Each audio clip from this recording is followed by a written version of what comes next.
Hello. I do not remember what the fuck I was doing last time. Or do much of it? Okay, addiction is a lie. I remember one thing, and that was that I need a kind of slime that I have no fucking idea where to get. And my mouse is sticking to my desk like crazy, and I have no fucking idea why. It has started exactly this second, and it has no... Like, I didn't spill anything, I didn't do anything. Like, it's... Why? Please. Depends on the calls. Maybe that will have something. Do not fucking chuck the strange diamond into the void. I have a lot of calls. Just items. Just items. Hello. Where's in the galaxy? Me, yes. A gift from the Emoji Miles. Ooh. Actually kind of nice. Special. Wow, Ogre Poppies. That's an item. Not fucking magma though. Wait. Best gifts. Uh-huh. Special delivery. Excellent. Can I call my... By the way, here's just... Sorry, I'm late for a meeting, and by the way, how's my hair... So you can call them, it just doesn't do anything. Alright. Except Bob.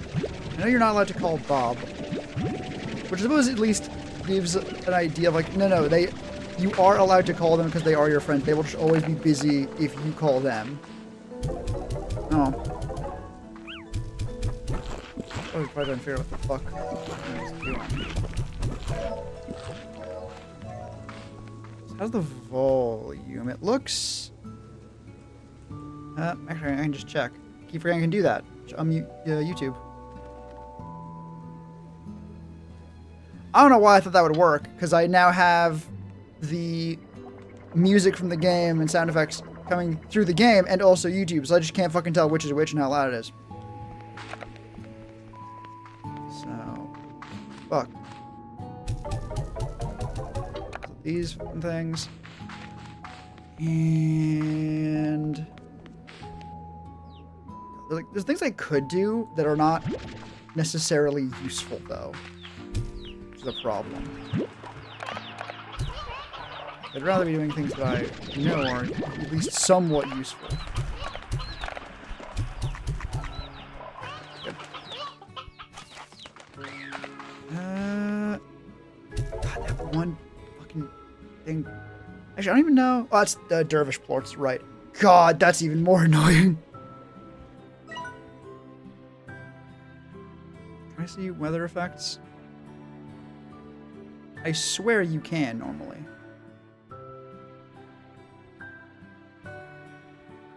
Is it just because... Also, what do you mean 0 of 3 of the fucking orbs? How did I miss that? Whatever. These two are a bit low.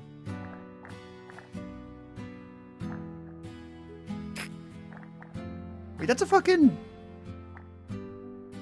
I thought that was the fucking quantum bullshit, but no, that is one of the... fucking, like, fruits and veg. What?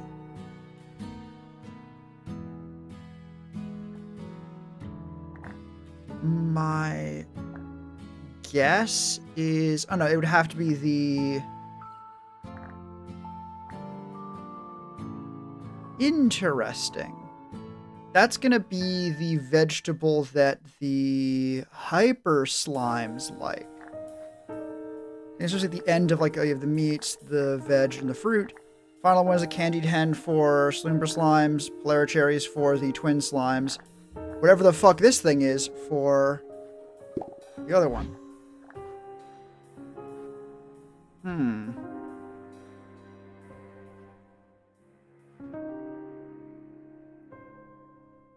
The question is, how the fuck?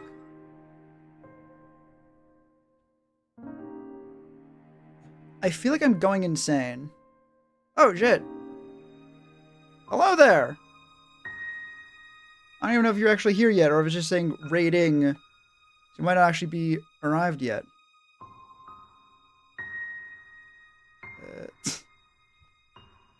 God damn. Hello! Welcome! This is a surprise. This is not just the first raid for, not the first raid, but the most recent one in a long time. Decent time. It's also definitely the largest one. Spider. Hell yeah! You come to me at a moment of being terribly, awfully, horribly lost. Like the third stream in a row. Which is not great, but, oh well. Yeah, welcome. For us then. Terribly sorry.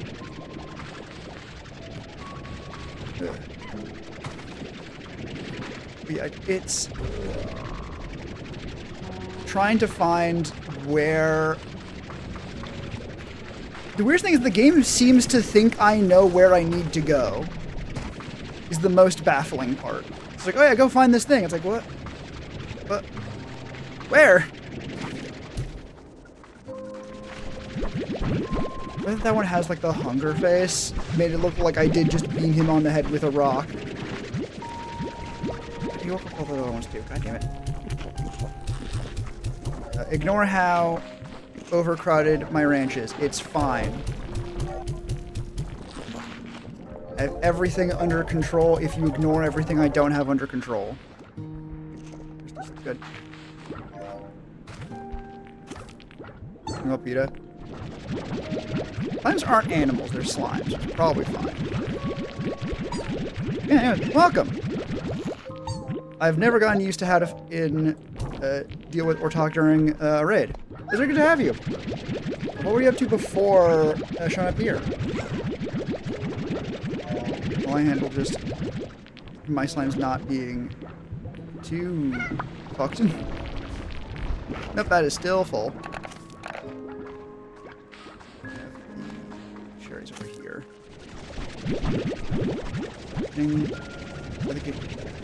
Ooh, hell yeah! Alright, preface, no spoilers please. I may be horribly, awfully, terribly stuck, but unless I'm asking for something like I don't want to know. No one's done that yet, but it's because say it out loud so no one does. Excellent. I will say, Jesus, this game is really good. Spoilers? Hell yeah. I do love this game very, very much. Now, I have played the first game too, like to completion, and they are both just excellent. It does also feel, I know I said this more at the start of this series, but it does feel like a true, like, evolution of the series, right? Like, some games they feel like, oh no, this is just the same one, or this is worse than the first one. This one is better, I think. Not by like a massive amount, the first game is still very good, but... These are 1.5? Hmm? Yeah. Just sell these. I have no fucking space.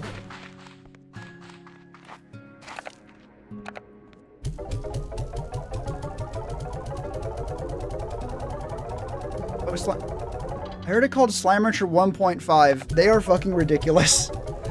No, what that is from someone who hasn't played the game and thinks it's going to be like a DLC-sized thing. I think this is bigger than the first game, if anything else.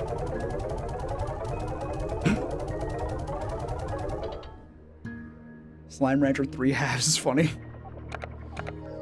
I think 3 Halves is just a funny name in general. Now these hunter slimes, did they come from Reservation Station over here, or are they new ones that I grabbed because I am dumb? They're new ones I grabbed because I'm dumb. Alright, well, here you go. They're fine, probably. Okay.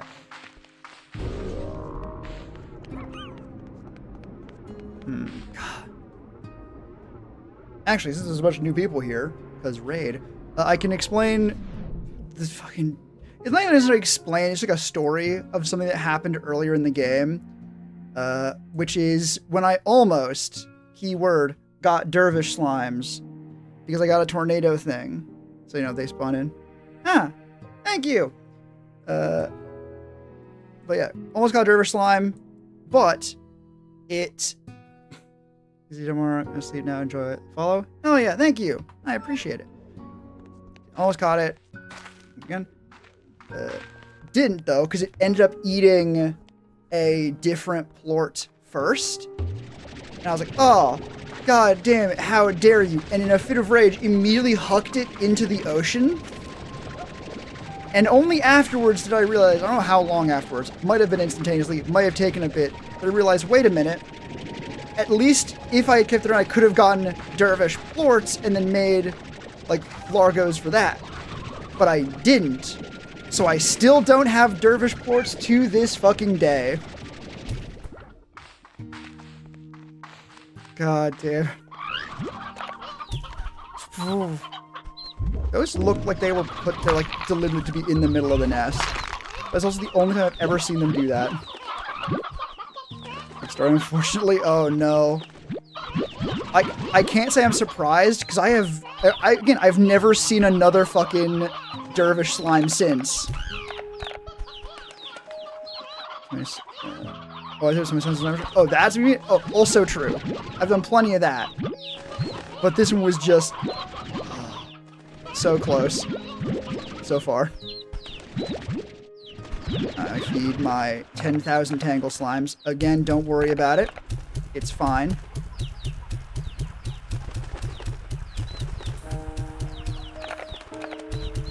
There you go.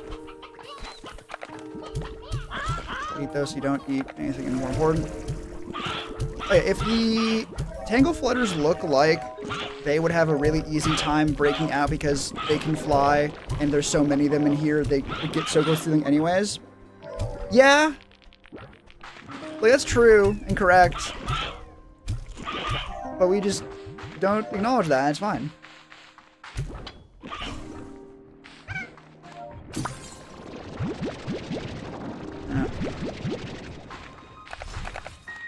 Do I really need clamp right now? I mean, I don't know where else to go. This is the unfortunate part. Thoughts on TARS in the second game? They're no scarier than in the first game, I guess. I think the most honest version of that is I don't really. My thoughts on TARS is I don't have a lot of thoughts on TARS. Like, if they're different than the first game very much, I haven't noticed.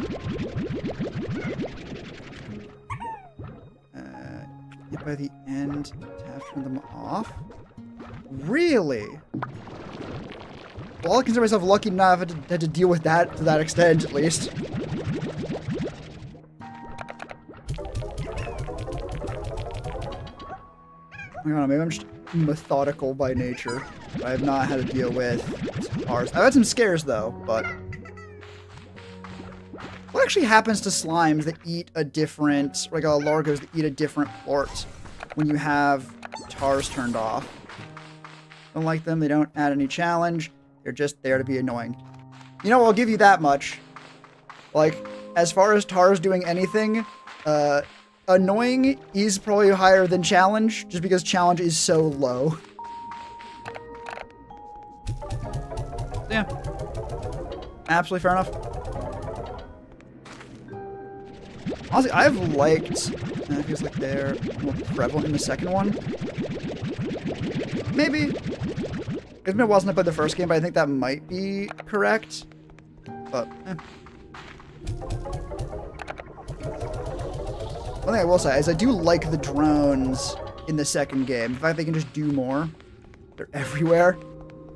That is true. And they're everywhere else in the first one, but... That's cool. Man. It sounds like none of the orbs on this map, and it makes me annoyed. Why are you guys jumping around? Alright, I haven't fed you yet. That would do it.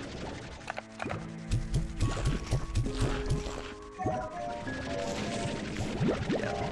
Honestly, the fact that you can just turn TARS off, I think more broadly, like, it's a thing I like in more modern games generally, but it's just a very good example of it, where difficulty can be very finely tuned, right? Because, like, yeah, no, if you just don't like tars, you find them annoying, why shouldn't you be able to turn them off, right?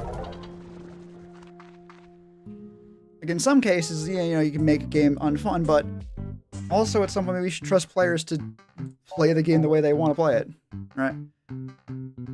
It's more prevalent, I think, in difficulty, where it's like, oh, cool, how can you... I mean, at a more basic level, it's just the sort of...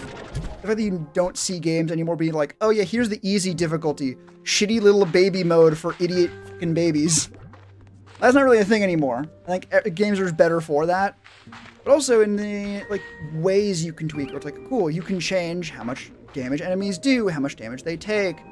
You get to be the one controlling difficulty, so you can play the game how you like it. Or in this case, with you, if you don't like tars, just turn them off, right? Maybe everything else in the game you think is fine, but like, no, not this one. Fuck this one. Yeah, just good.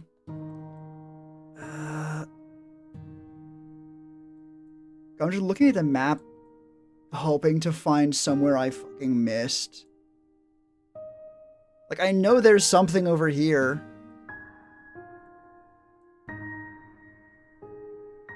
Maybe up here? I don't think so. I mean, I guess this area was also new to me until very recently.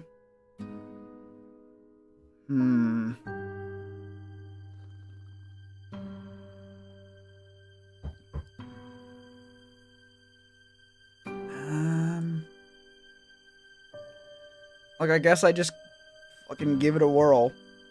Just go back to exploring and see if I can't find something.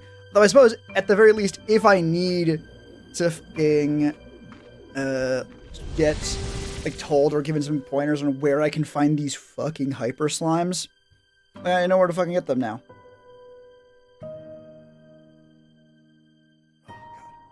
God. You always realize this is, bar none, absolutely, oh, it did take like 3 streams to find them? Okay, good. I'll find them.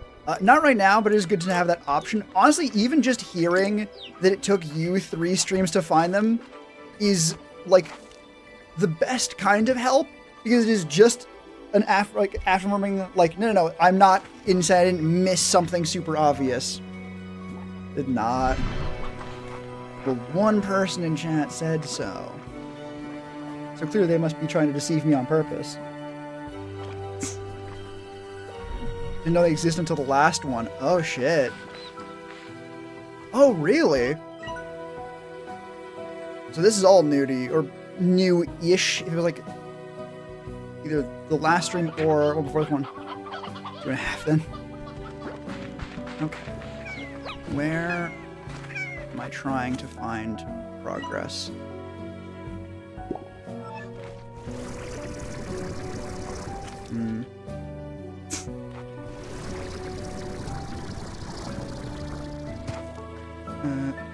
Get through the labyrinth. Oh, the labyrinth in general is absolutely like a fucking trip. Like, it is not a quick part of the game. I do remember actually getting to this area and being like, oh shit, I hope it's not gonna be like you just get here and then like the game's basically over, and then it just kept going. It has not stopped. It's so... Weirdly enough, I feel almost the exact same in this particular regard between Slime Rancher 2 and Silk Song, where at some point I was worried, like, ooh, I hope I'm not getting too close to the end of the game because I'm having a great time, and then it just kept going and did not end at all. Honestly, 2 games. Don't really think have many other comparisons because, you know, it's fucking Silk Song and chill slime farming game. Okay, so it seems like this is as expected. You know, honestly, I don't know what you were talking about. There's not that many tars around, truly. I mean, really, not that many. Oh, Hollow Knight for sure was like that. Oh yeah. Weird enough, another similarity, Silk Song, also a game that feels really, really good specifically as a sequel in a weird way, where it's like, damn, games are not normally this good, like, with sequels. Normally sequels are just worse, or at least as good, but this feels specifically better. Yeah, I will not say any more on it because another game where I'm like, no spoilers.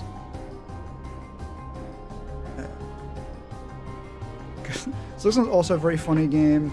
Encouraging.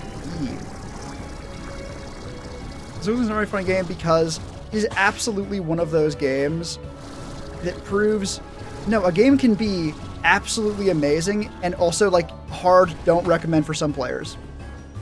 Done with Hollow Knight. Very, very recommend that. It's also very good because it's, might be 20 up. I think it's I don't know. Yeah, it's another one of the games where, no games. It's a game that does not require you to have played the first game to really, really enjoy it. However, being able to know the context, because it's a sequel game, especially because you're playing as one of the main characters from the first game, Hornet, it is something else. Especially because Hornet does not really...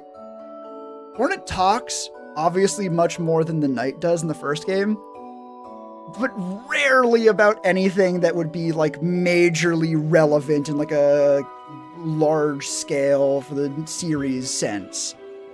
So whenever it does happen, it always feels... I say always. It happened a time. Right, it is so much fun with the story as well. Oh yeah, the story is so fucking good. Like, Silksong is so fucking good, it makes Hollow Knight look like a fucking first draft, which says everything about Silksong and nothing about Hollow Knight. Because Hollow Knight was a game that, it was a Kickstarter game, and it was not one of those ones where it's like, oh yeah, we like made our mark by like 5,000% in the first 5 seconds. Like, no, it did well enough to get the goal and a decent amount of the stretch goals. That's about it. And then you have Silksong coming out where it's like, cool, everyone who played Hollow Knight is waiting, chewing at the fucking drywall, but very patiently like, no, we can wait for this because it's going to be really good.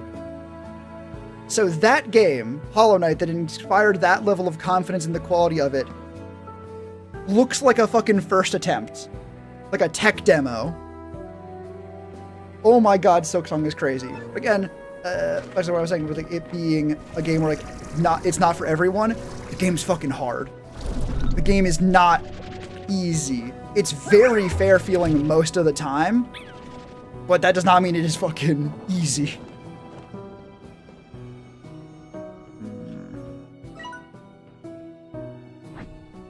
It's not there.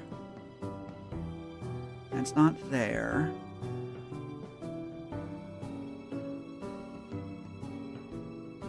Like, the only place I can even conceive of it being is here, but the only way I can get through this spot is with the fucking, like, reality thing, like the wall breaker. They're all different. To torture myself with Dark Souls, I feel like I have a good handle. I was like, oh, here's the thing. That's very much like, it's not for everyone. If you've played Dark Souls and you like Dark Souls games, it's almost certainly for you. Ah, shit. Unstable. Like, oh. Yeah. It is also, I will preface, like, a game that proves just by its sheer length why nothing will ever be perfect. Not even in the sense of like, oh, you know, like subjective things, like, oh, you know, you'd be, like it can't be perfect for everyone. Like, no, I mean perfect for an individual, because it's so long. It is so dense with stuff. Yeah, of course, some of them are going to seem a little tedious.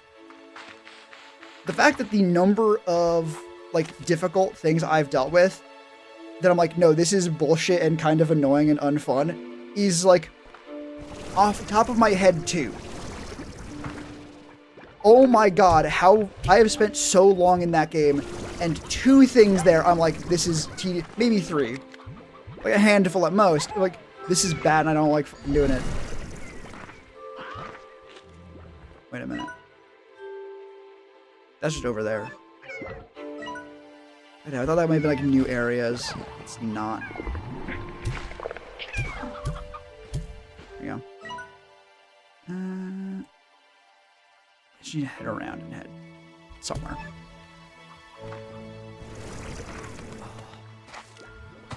Honestly, to steal a line from Jacob Geller when he was doing his like best games of the year and talking about Silksong, when it works, not just when Silksong is good, but when it is like absolutely like lined up perfectly, Hornet seems to move at the speed of thought, and it is astonishing.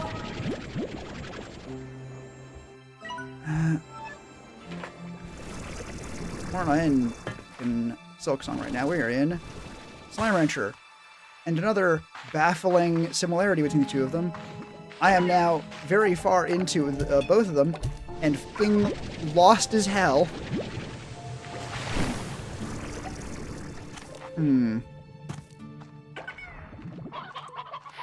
Ringtail. Some water here. I'm loud. There we go. Right. So I know where I was going. Perfect. That I'm doing great. I'm sure they're just around the corner. Is that a spot? Probably not.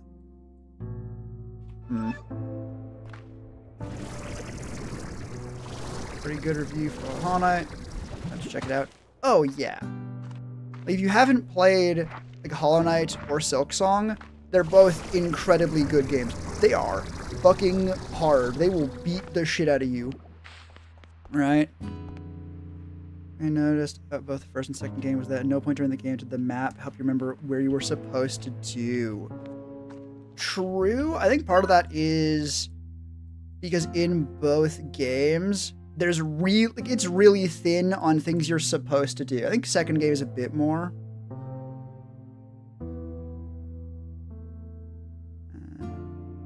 It may make you go inside. Is that insane but auto-corrected? It's very funny if it is. It is excellent. Outside? No. Honestly, correct. Like, it will make you go insane sometimes. Like, Hollow Knight, again, it is not easy. It's hard on purpose, and it's hard in a mostly fair-feeling way. Again, it has its moments, but those moments are rare. Where it's like, this is bullshit. But, like, games that are that fucking hard are not for everyone. They just aren't. That's fine. 40 minutes stuck in one area. It was so incredibly satisfying to figure it out. Hell yeah. Oh, at the fucking swamp? Or somewhere else? Or talking about Hollow Knight specifically, first game. Everyone being meticulous? Yes, true. Like, in the last Silksong stream, which actually I think the last stream, I am just trying to like, figure out where I need to go now in that game, like just to like find the last areas. And I want to check, like, okay, I'm pretty sure there's an area I'm missing. Is that true? Or, like, I was looking for, there's a map seller. I was like, cool, can I find her there? Is that part of her thing? And then I eventually did find a map one. I was looking at the achievements to be like, cool, if there's a thing for, like, finding all of her maps. It's that there were 3 maps I hadn't found yet. I let out an actual fucking, like, half-grown, half-scream of anguish when I realized that even after, like, combing over the entire map and feeling like, okay, I know what's going on. Like, I don't know, or not even know, I know what's going on. I don't know where else I could possibly look. It was like, nah, you're not just missing 1 area, you're missing 3. Like, it was great afterwards. But oh my god. It will drive you insane.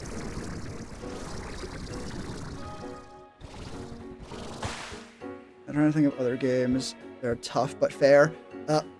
in specific areas, I can list one of them, Sekiro. Sekiro is the most irritating 6 out of 10 game I've ever played because it is a perfect, masterful 10 out of 10 when it's working, and the rest of the time it is a 4 out of 10 at best fucking annoying piece of shit. That's unfair. There's a lot of areas I find very annoying, but the good bosses in that game, oh my god. I put in, I believe it was in, like, I don't remember the exact number. I thought I did. I think 80 something attempts on the final boss. And by the end of it, I was literally shaking. Like on the third stream, or like second or third stream, just because of doing it. So that's one of the ones I think of. I think of good challenge. Undertale Genocide Route, yes. Celeste also, yes. That game can get so insanely difficult. It is crazy. Honestly, Celeste is also a very good example of a game that is not really trying to be... Oh, shit. There's walls. Alright. Because I know I'm not going this way. A game where the insane difficulty is not meant to be the whole experience. It's meant to be a nice, challenging, but still fun platformer. So they hide so much of, like, the... Not even hide, but all of the most difficult levels are all optional content. And holy shit, they're difficult. 30 times to beat Radon Eldering, and he was not even the top 10 most attempts at a boss. Fair. I'm less sympathetic to Elden Ring, I think. It's not sympathetic, maybe is the word. It's definitely a hard game, but I think it's hard in a way I personally find less satisfying than like Sekiro Silksong. Which, very good example of that. Like, as I mentioned, with Sekiro, all of the hardest bosses had me like losing my mind and like shaking after I finally beat them. Meanwhile, with Elden Ring, I gave none of the final bosses any fucking respect.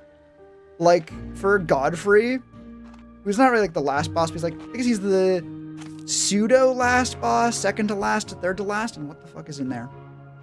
But yeah, the stream where I beat him, it's literally just called I Stream Until I Beat Godfrey. It is less than an hour long, and I am absolutely just like joking and talking with chat exactly like I am now. And this is an entirely new area, so I'm very excited about that. Hooray! Getting lost for the win. There's nothing fucking here. God damn it. But yeah, like, the Elden Ring ascribes to a very Souls-like view of difficulty, I think, where the doing is actually not that difficult. It's just figuring out what the hell the game expects you to do.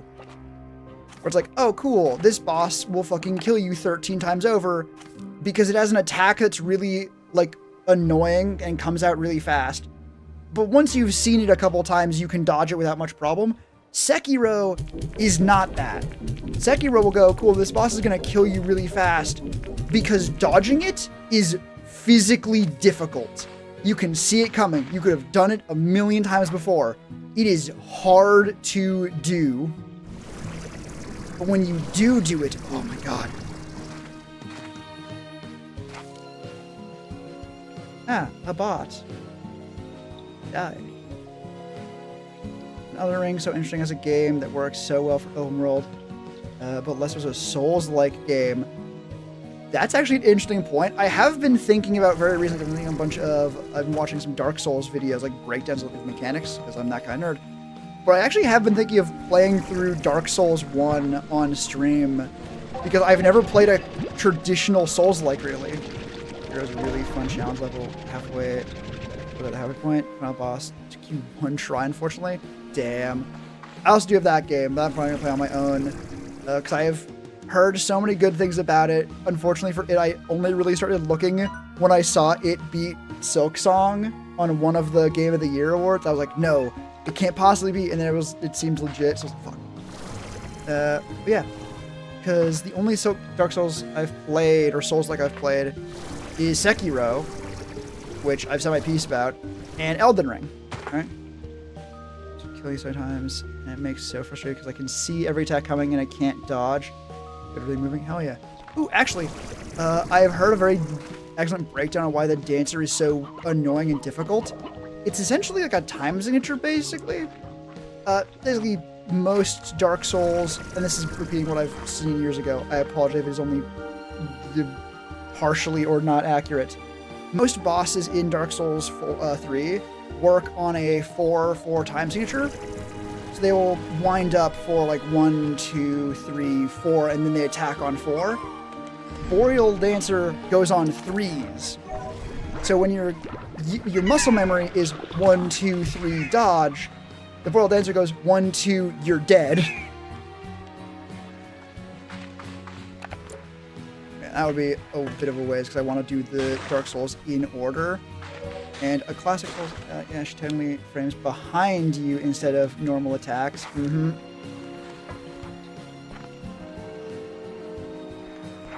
Yeah, we're gonna see a more traditional, or like the most traditional, I guess, Souls-like game. Because you're right, like the fact that Elden Ring is an open world, weirdly enough, does lean into my point, like what are Souls-like games traditionally trying to do? And this is the spiel I've given before, but also I love talking about it because I am a game designer by trade, by education, and Dark Souls, as a series, for my money, isn't necessarily, although it is certainly part of it, trying to be the most difficult. With Dark Souls 3, much like how like bosses can be really hard, but they're fundamentally still meant to be beaten, Dark Souls as a series is meant to be mastered in a way, right? And I can be all for this. It's why I love fucking Sekiro so much. However, part of how you get to that point is, or with the classic Souls-like formula, is just knowing the game, right? Like in a Wikipedia, like memorize the wiki sort of sense. And Elden Ring has this so bad. The bad asterisk, because like it's obviously a feature, not a bug. It's meant to do that, so I guess Elden Ring has it so good. But like, the difference between an absolute shithead noob trying to play a mage in Elden Ring and a fucking master giga genius is a lot built based around like, cool, do they know where the meteor staff is? Right? It's just knowing, not actually doing. For a second comparison, I mentioned Celeste before.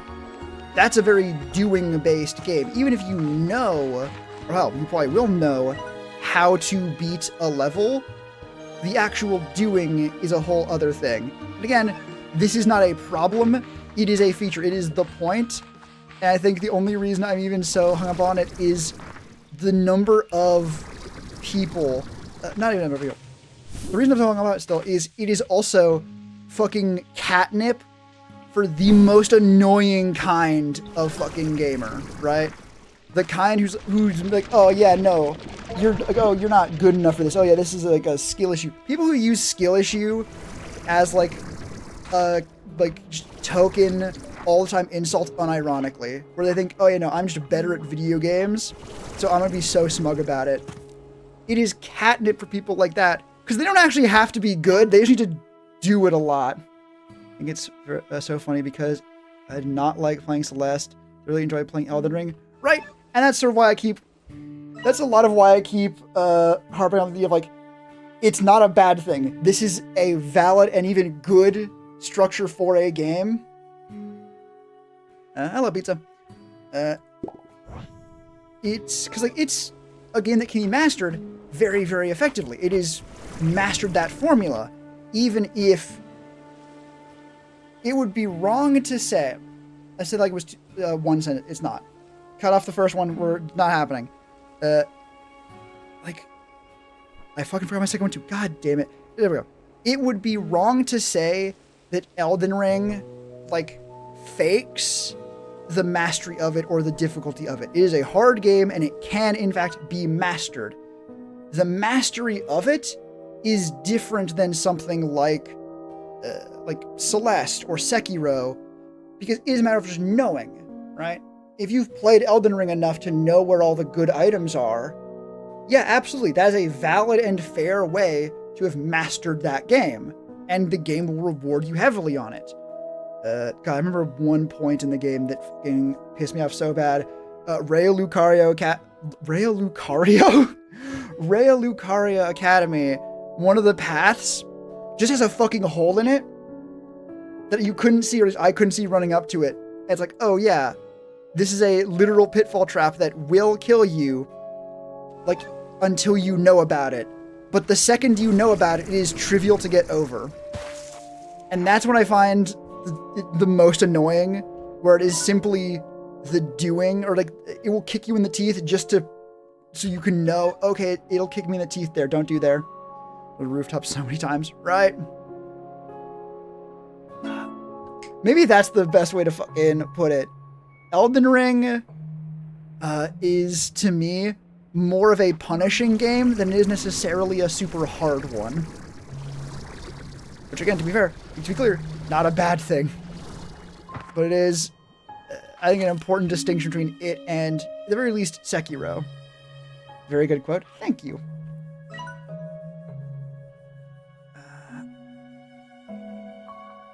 To be fair, I have also, in Elden Ring, not fought Melania yet. I know she is very, very difficult, and I think people have joked that they put a Sekiro boss in fucking Elden Ring, which is very funny. But even Elden Ring puts its most difficult fights in optional content, which, you know, is general good practice. You don't want, like, the players who don't want the hardest shit. Fair. You don't want your players that don't want the hardest fights turned away because you have the hardest fights on the main path. And you don't even want the players who want the hardest challenge doing that, like having that experience, because now they're like, cool, where's the harder fights? And you're like, oh, there aren't any. Your any stuff on YouTube, awesome stuff. Hell yeah, thank you. As I already know, not inside yet, not brave enough so far. Fair. Actually, I'm planning to make more of the D&D videos very soon, because I've had a lot of other projects, like for long form content, that have just sort of snowballed and beat the shit out of me.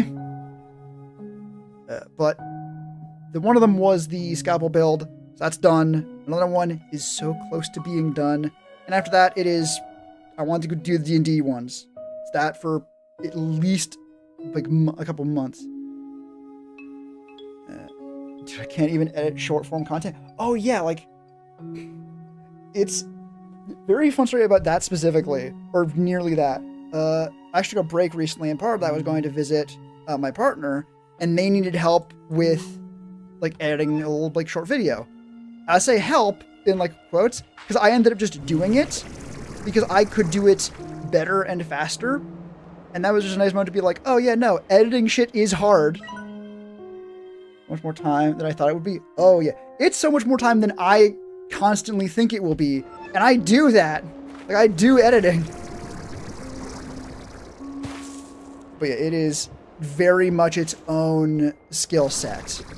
It's ironically the skill set I started with, and streaming came after. But, like, doing clips and stuff is much easier, at least. Especially if you learn the lesson I find pathologically incapable of doing, which is that good enough is in fact good enough. Boss that's killed you the most is Electro Black Knife Ringleader, kill you 77 times. You also a boss that you never have to encounter. Yep. It's important to have optional stuff be the hardest because, you know, I already said. But yeah, like, video editing is so much longer than I think anyone could ever hope to imagine. Because even just like one part of it, right? There's like, cool, how long could it be? The amount of times you will watch through your own stuff, the own video you're making, is astronomical. Just to see, like, cool, does this actually sound good? Does this actually look good? Is there any problems with it? And that is literally just watching it again. Not even doing anything. There's a reason why. I guess minor spoilers for the next video, the most minor one. It was technically supposed to come out, not even technically, it just was supposed to come out 2 years ago? More than 2 years ago? Fuck. It has been haunting me. So I'm very happy that's almost done. I go back to the D&D videos, which I started doing specifically because they were much, much easier to do on like a weekly to like bi-weekly basis. Oh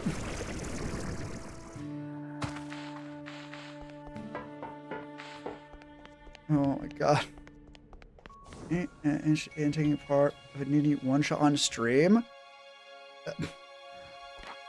I'll preface by saying like, I am very much of two minds on that, just preemptively, because otherwise I feel like either answer will be...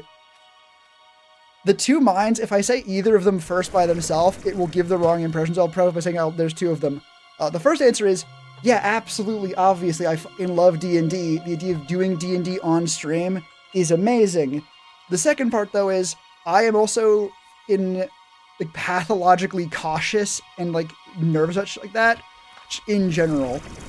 I have done some collab stuff before, like it was on like a Minecraft server, but it is like, aside from I think 2 streams where I interacted with other people, that is it, maybe 3, and I am so nervous. But I will check out the stream you did for the one shot, if it still exists. You're on the Twitch side of things, and I know Twitch does not save VODs long-term, period.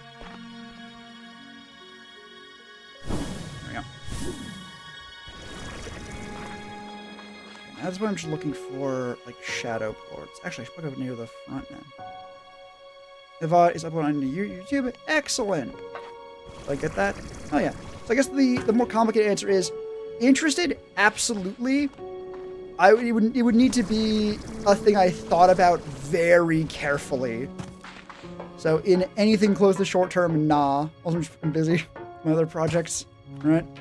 But yeah, that does sound fucking just cool. At the very least, it does sound really fucking cool. You're fucking... God damn it. Fucker. That one went through you, bitch. Then I get it midair.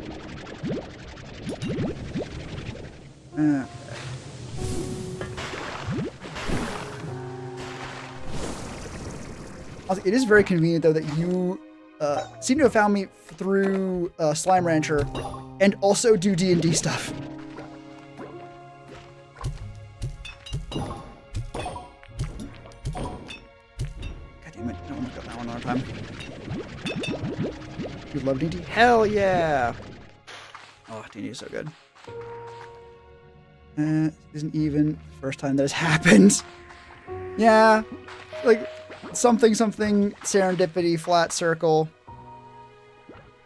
You live for? That's what I'm talking about.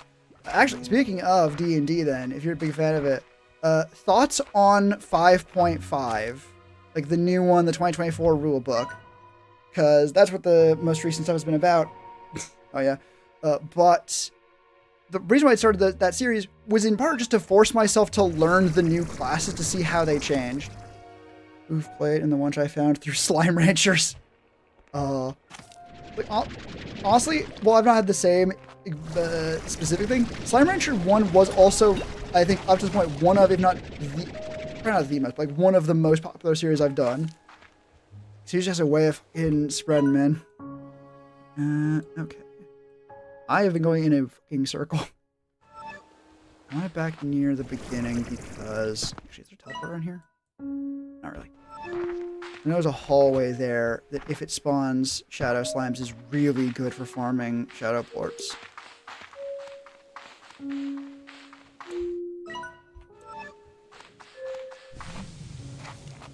Yeah, like, what's my thoughts on... Honestly, my thought on 5.5 has gotten to the point where... the most common shape found Slime Rancher by far. True. Yeah, 5.5 to me, the most succinct explanation is it seems like most of it is really, really good. I fully understand why people's immediate reaction was, ew, no.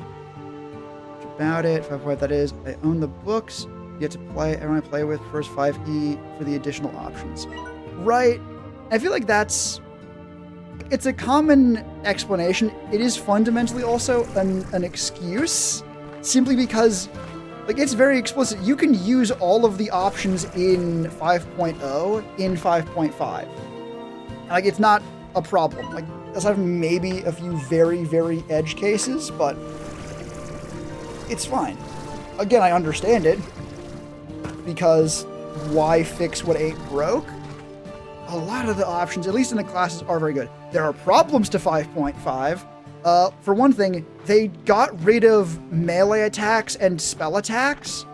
So now, every time they want it to be more specific than just an attack, they have to say, an attack with a weapon and unarmed strike.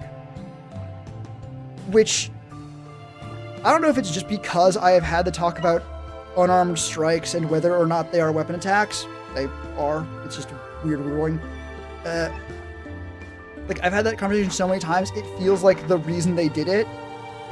But if they did for that reason, it is so much worse. Because even taking a look at the possible explanation of, like, cool, why would they want to, like, split off unarmed strikes and be scared of unarmed strikes being more prominent? Oh, obviously, like, you know, paladin monk maybe, right? Well, for one, they got rid of paladin to being able to do that more than once per turn anyways. But also, divine smite got changed to be melee attack, like weapon, or fucking unarmed strikes. That didn't change.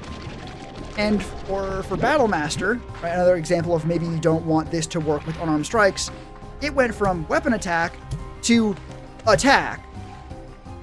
So not only does it still work with unarmed strikes, it now works with spells. Ugh. Alright. It may also be dedicated to something you always used, kind of thing. I was like, oh yeah, that's about why people like 5.0 instead of 5.5. That's true, right? That's also correct. Of, like, you know, if you know you like 5.0, why try to switch over to 5.5? Because it's not promising anything groundbreaking, right? It's saying, cool, what if 5.0, but again? What about that? Well, why would we not just stick with what we know is good?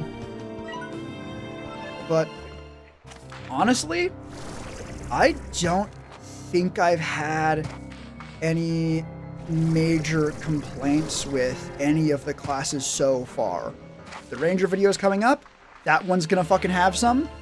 I've also done a video on just Ranger in 5.0, which I believe is how something like, Wizards of the Coast doesn't care about Ranger, so why should I? So the fact that that got so much worse is astounding. Sorcerer every paladin, that's one of them, right? They gave them access to, or not access to, they gave them, I played for one character, campaign once, didn't hate it, right? One of the changes to Paladin, I haven't made that video yet actually, is they get a innate Find Steed, which importantly though is not, like, that's a spell they already had, which gets Find Steed, right? It was already a Paladin spell though, but no one ever took it even though it was cool because Paladins don't have that many spells. I also had a fucking stockpile of Shadow Ports right here. Are you fucking kidding me? God damn it. I'm glad I came down this way, but fuck. So, anyways, but by making it an innate spell they have, okay, now every Paladin who wants to use it can use it, right? The bigger change that people really care about for Paladin is like, oh, they can no longer use Smite multiple times per turn. Oh, it's a fucking bonus action now. It's like, oh, that's, so you can't get Nuke Paladin anymore. And I was very much on the side of this sucks, actually. Also, they made it a spell, so Palbarian just isn't anymore, and I fucking love Paladin Barbarian. However, doing the math, Paladin is, if not the strongest class in terms of, like, just damage output. It is very, very close, and with massive upside compared to its comparators in 5.5 5.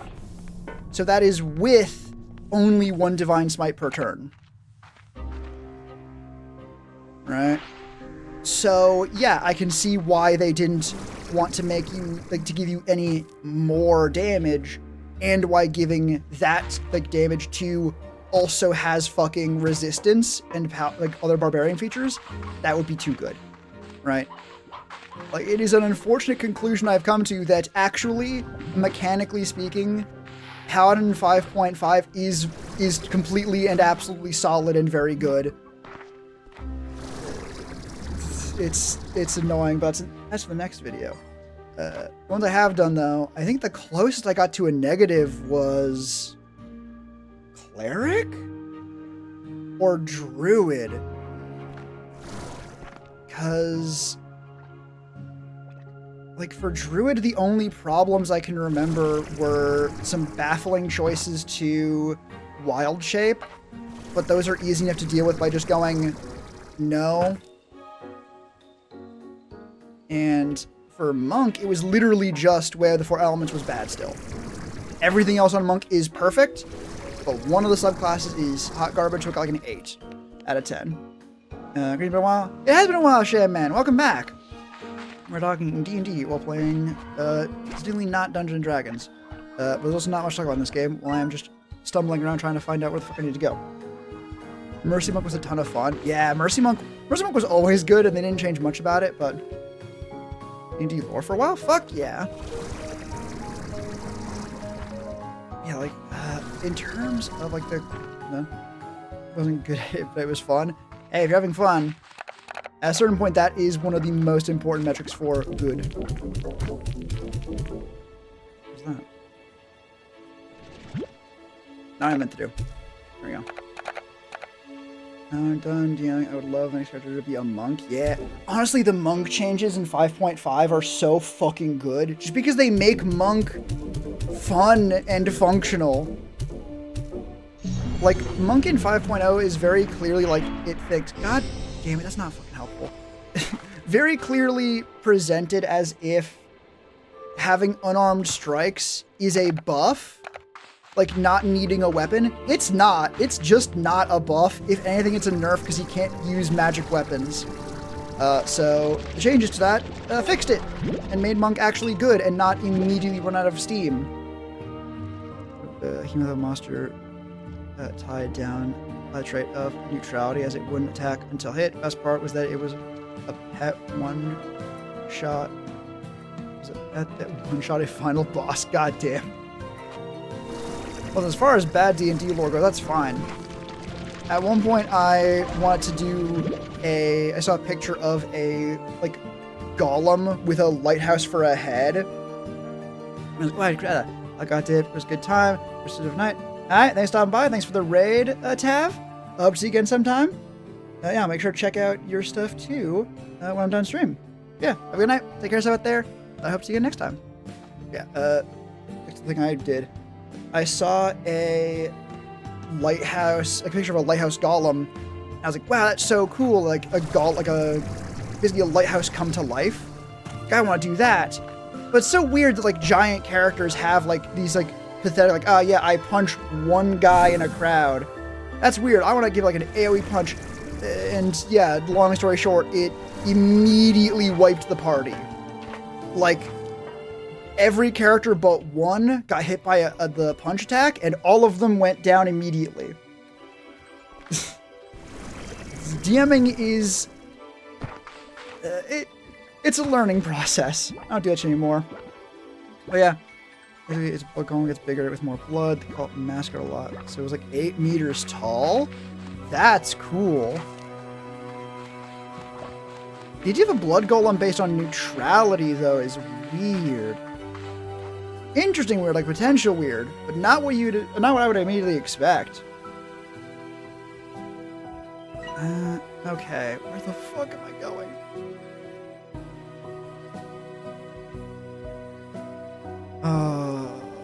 I actually haven't gone back over here. I should go back there to at least give it a shot. Right? I mean, I have gone there. I was there like 2 seconds ago, but... honestly, this has turned into like halfway to a just chatting stream. which does happen a decent amount whenever there's a decent amount of people in chat. But I'm okay with that. I should probably go take care of my fucking slimes, actually. That'd probably be a responsible thing to do. Anyway. Sure, that is basically Slime Rancher. Yep. That's why I love it so much. Was the alchemist decided any business, no matter how bad it was worth taking, only grant ends up communing with the Eldritch. Alright. I think at some point, if we're taking any business, that is going to lead someone who takes mostly evil business simply because bad people are willing to do bad things to make more money to pay you. That's a whole other topic than just D&D Golem.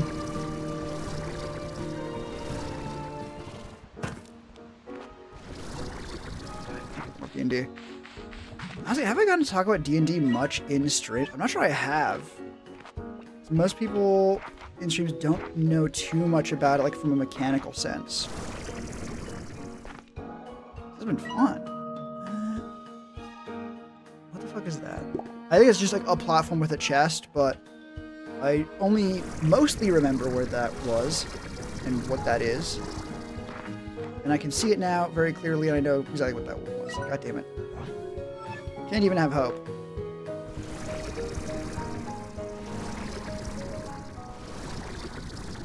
Yeah, honestly, it should not be a surprise.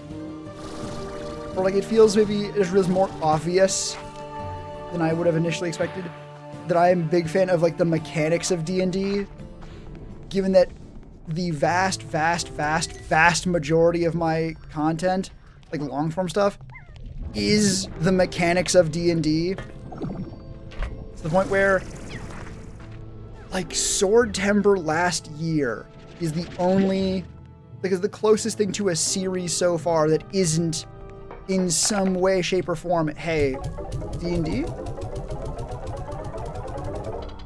God damn.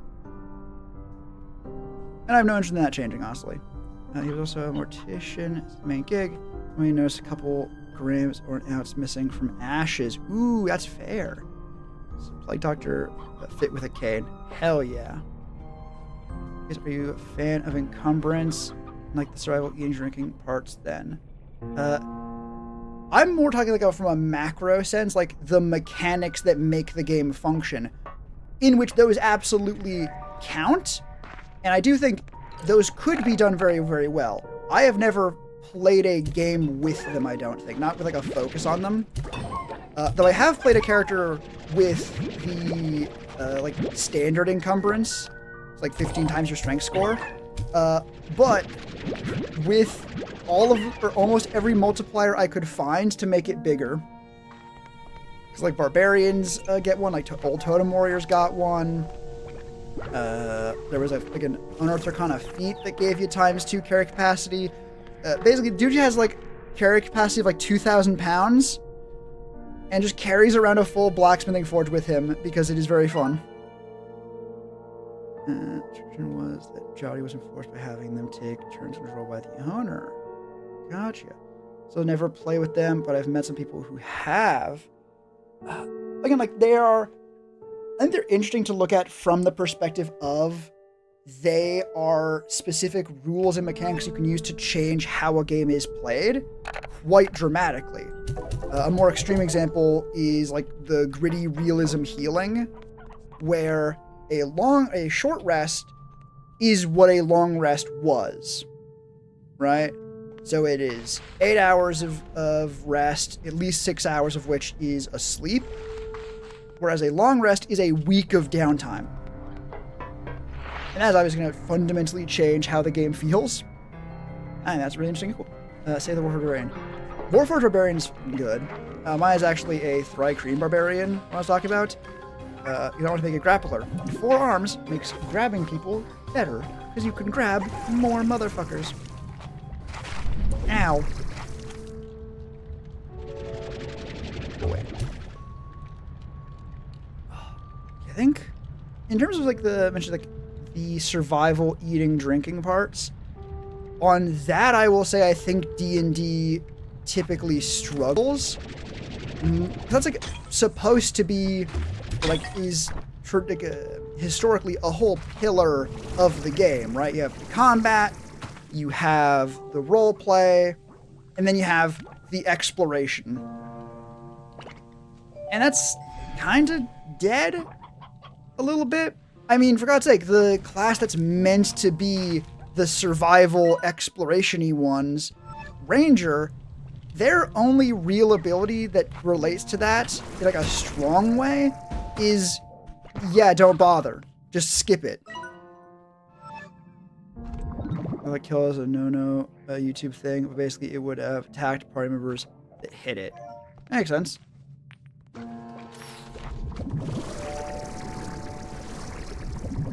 Okay.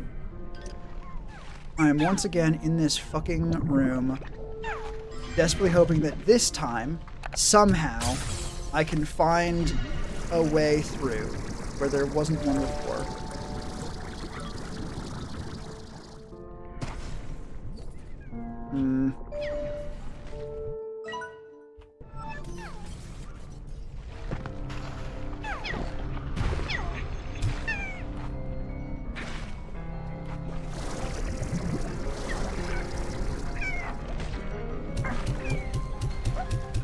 Next, DM was experience gave you not only free reign to lore right, but also made requests. Oh yeah. Honestly, getting lore and details from players is a very good way to DM a lot of time, because it is a way to make sure, or at least to get your best shot at having players that are engaged with the world when they get a chance to help make it, and who have characters that relate to the world. I actually remember a specific line from Brennan Lee Mulligan, most recent The DM guy, after he took over Critical Role, where one of his characters in the campaign was a detective. And he revealed, like, yeah, no, that was not, like, there was no mystery stuff in the game before the player was like, I want to play a detective. Because, and then he added that because, yeah, no, if your player is, to quote him, if you have a player that wants to be a detective and you don't give them a mystery to solve, you're an asshole. Direct quote. That makes a lot of sense. Like, yeah, if you want, like, if players want to do a thing and you want players to feel like they have agency in the world, you gotta let them do the thing they want to be doing. Otherwise, they're not gonna want to fucking do it. When I hear about Burnley Mulligan, I keep thinking of the tentacle monster thing. What? Oh, is that from Critical Role? Like the more recent ones? I laughed so hard. It's not something I can quote randomly. Okay, I started watching the new series, and I really want to keep watching because it is very good, but I have not kept up. There's really so much content, and it's so long. And also, they run ads every 5 minutes on YouTube now, so watching it on my phone is impossible. But if I try to watch like the podcast form, it's like, oh, cool. Where are you set up? Like, where was I in the fucking thing? Pretty much also what happened to your character who worshipped a surface god and another god, another pantheon form. Ooh.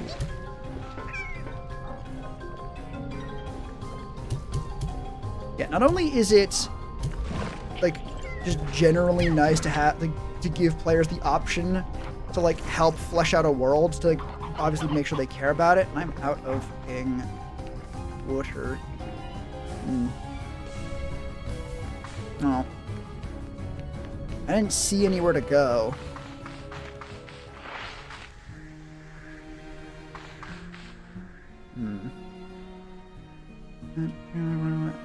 Character.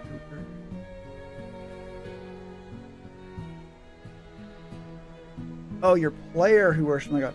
Gotcha. Yeah. Because it's like, it's to give it more like specific framing, I guess, or I could word it more specifically.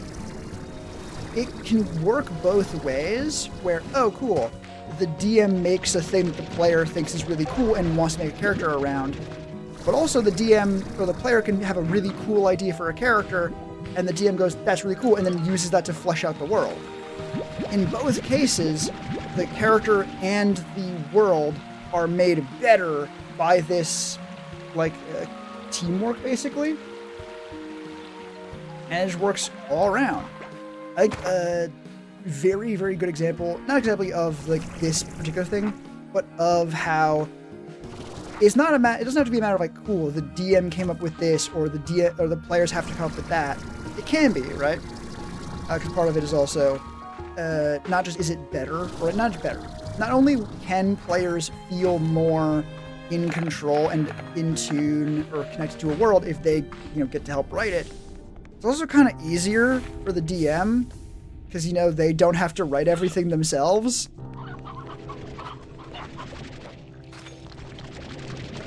But an example of, like, how it can work in tandem is Caleb from Critical Role Season 2, Campaign 2, where he actually, if I'm remembering this correctly, he gave the DM, Matt Mercer, like, the details of his setting, or what he wanted his character to be. And that included the Magic Academy, that included all of that. And so here's my character. And then Matt said, okay, cool. What about also this, and also this? And it added to it to make what we now know to be Caleb Widogast, right? It was still the character the player had come up with, but then, because the DM obviously knew how the world was going to work, could say, okay, no, we're also going to add this specific thing that this character did, right? Instead of it being up to the player entirely. I mean, very off topic, I think. I'm lost in the weeds. What is... I haven't opened that one yet. Why not? Because I can't get up there. I don't think that's the case. Although, up here, onto that side area.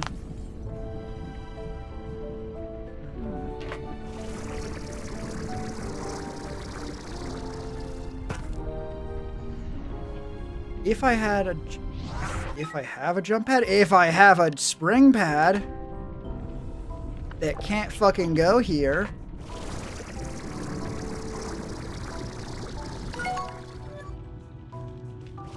Ooh, that was weird. I was trying to fucking exit out of that menu, but escape does not work. Here we go.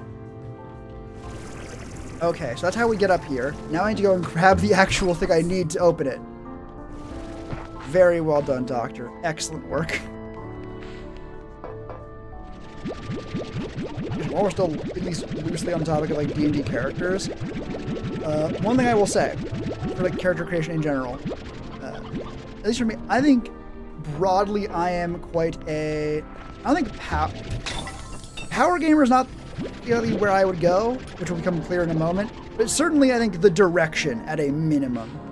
Like, I like my characters to do a thing well, right?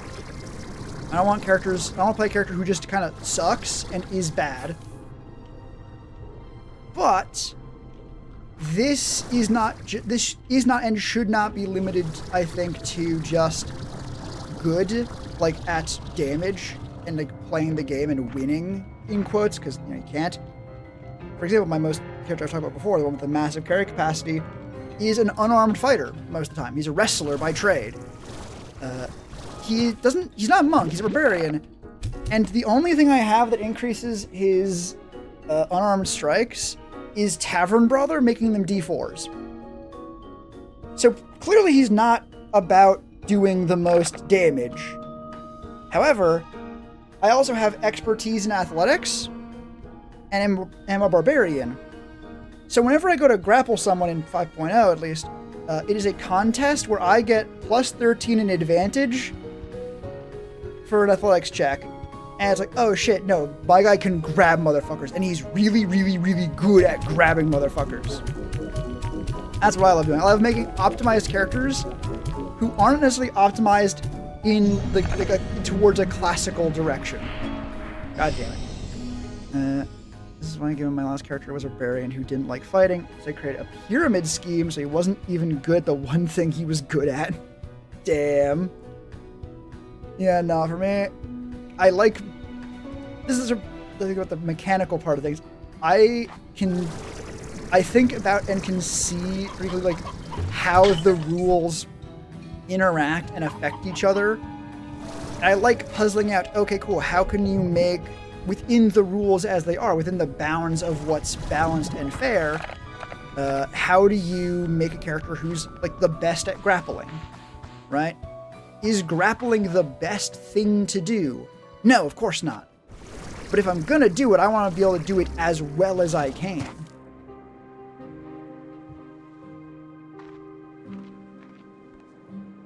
That's not his place.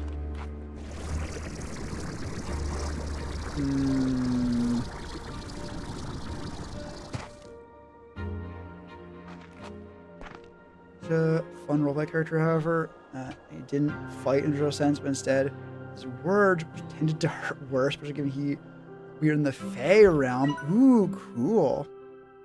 Air chicken, hell yeah. That's one thing though, like completely divorced from like the mechanical side of things, or mostly divorced from the mechanical side of things.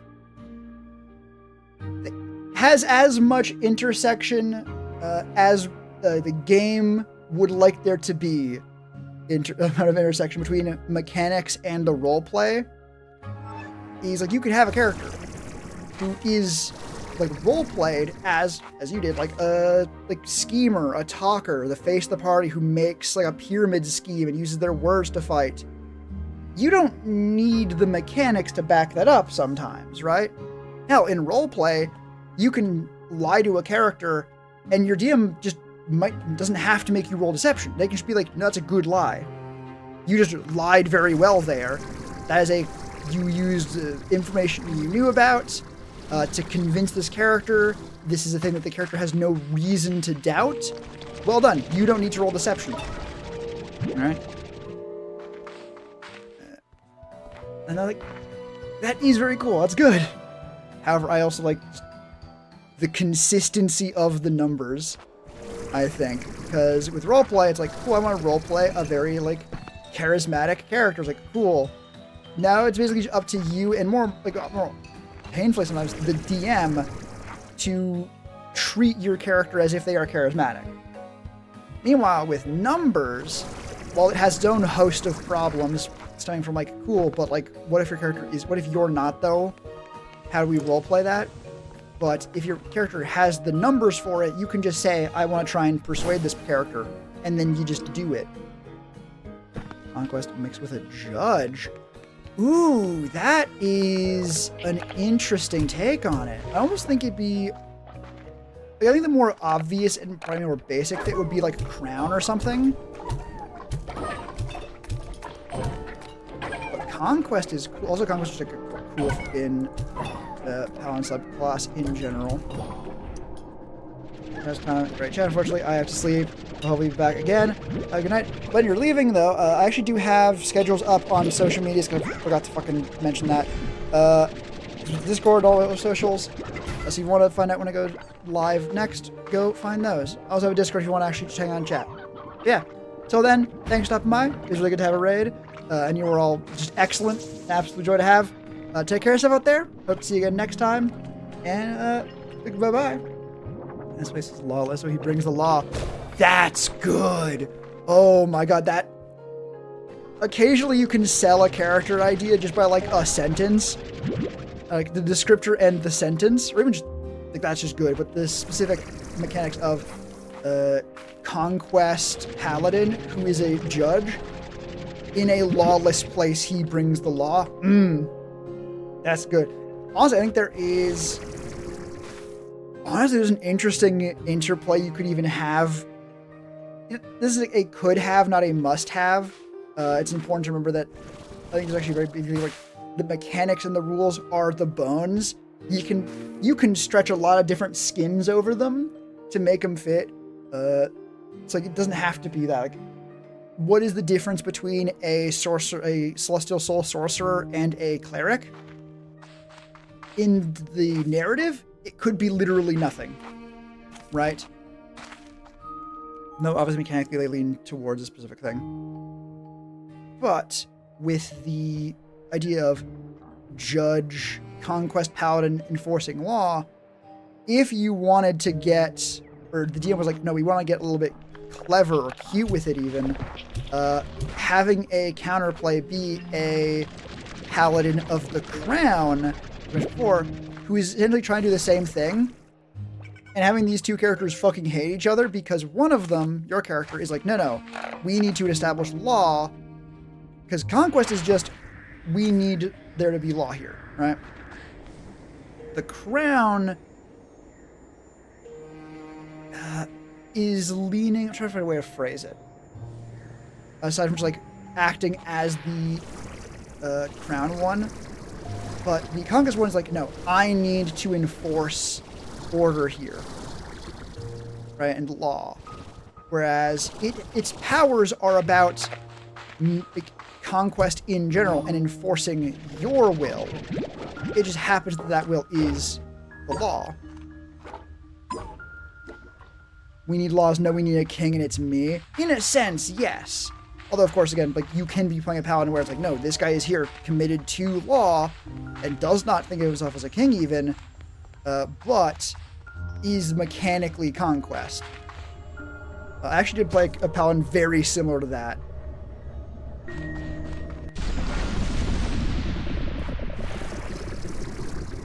Oh god, I am lost. Now you have my nullifier gadget blueprint. Go ahead and craft and fabricate in the conservatory. I don't have the fucking thing for it. Not that one. I don't have the hyperplorts, motherfucker. What do you mean? Yeah, like, having two character words, like, they're very, very similar, but the subtle difference is enough to where they actively hate each other. Not even just in a, the specific word choice you used is bad, and even though we basically agreed, like, no, you do not basically agree.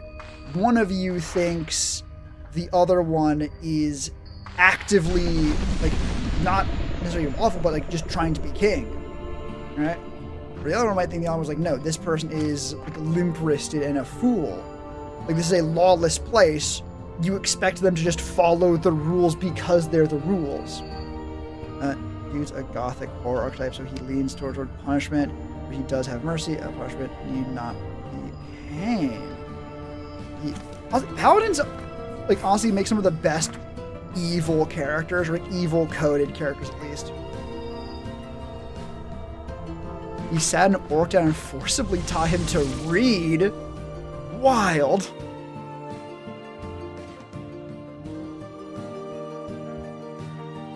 What even?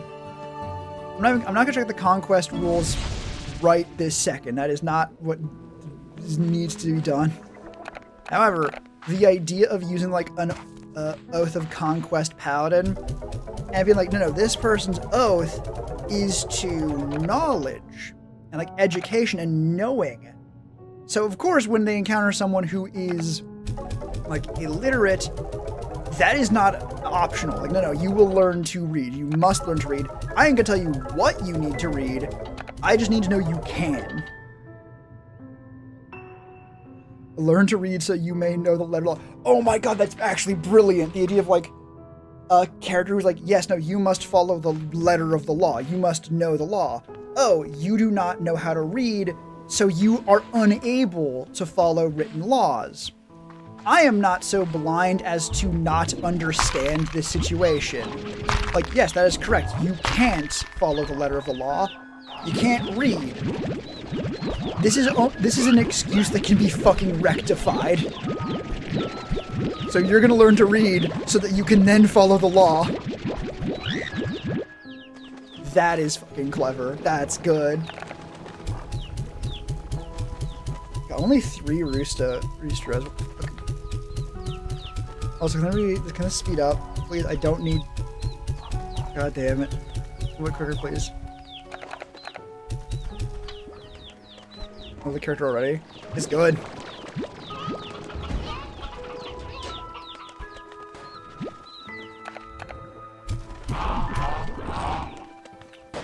Or they get actively aggressive.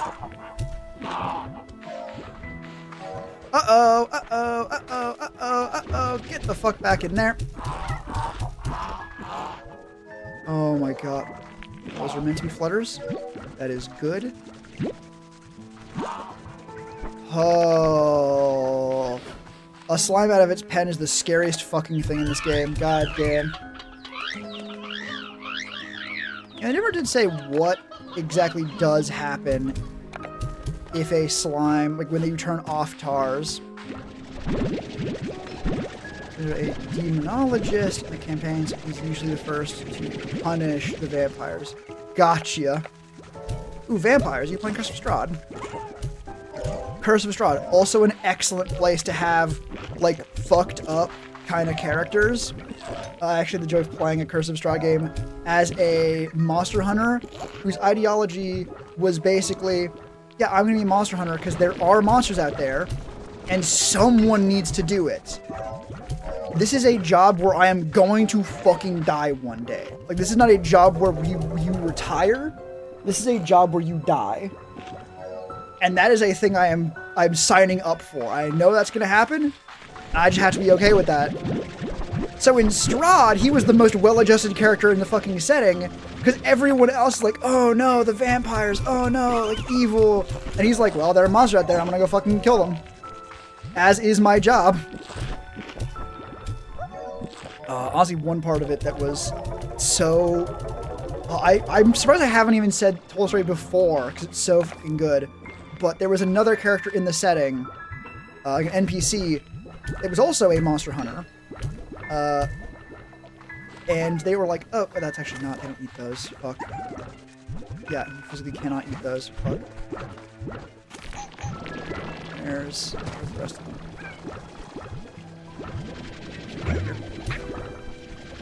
So, yeah, other character, go forward because it's fitting, it's so true. Other character is, like, wants to be a monster hunter, and they are from Barovia, they're from the setting. At some point, they go to my character, and they're like, they break down, because their question basically, people don't like the monster hunters, right? They find them off-putting, or dangerous, or like stirring the pot and getting the fucking vampire overlords pissed at us, you fuckers. Shut up! And comes my character like, cool, how do you deal with that? How do you deal with the fact that everyone fucking hates you for trying to save them? And my character says basically, I think directly, like, someone has to do it. Right? Like, there are monsters out there, someone needs to be out there slaying them. So people don't like that. So it's gonna get us killed. Doesn't change the fact that someone has to do it, does it? Right? And said with just absolute, like, casualness and, like, a smile, because, like, yeah, this is just the job. And that was a very fun character to play for that reason of, like, no, this is a character who is insane anywhere but Barovia, because in Barovia, no, there are actually giant, like, there are actually fucking monsters here. This is, here there be monsters. It's fucking bad. Oh shit, oh god, oh fuck. And why are you saying there is no... I knew he was hungry. Wait, God. Where was the hungry one? James said, invite out. Oh, the Discord? Fuck. God damn it. Yeah, that happens where, because basically the invite code has changed because it got full. However, I have not gone in and changed it to everything. The character's on it. Alright, give me 1 second and I will deal with that. I've gotten good at dealing with it at least. That is annoying.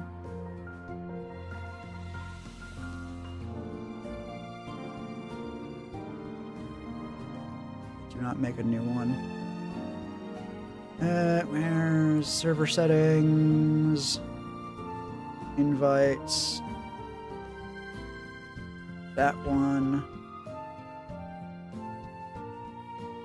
You might need to refresh the page and give it a bit to get fixed. But, give me 1 moment.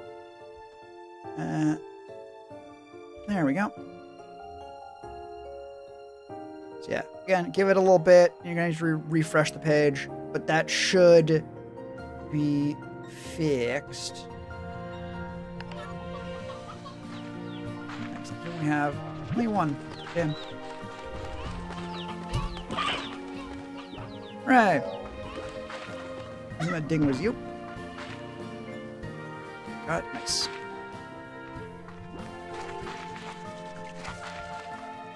Oh yeah, I should do that.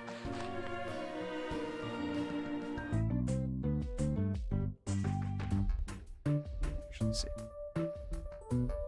Yeah, you have character design. You have the art section for that, the art channel. Oh. Ooh, crystal slimes.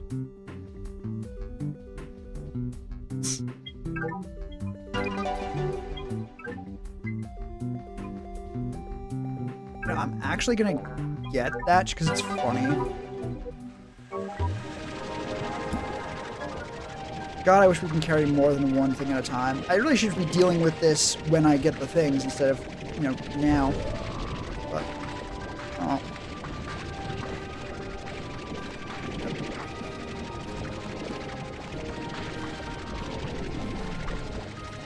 Throw this in with puddle slimes. And we can actually grab some of the overflowing ones here too.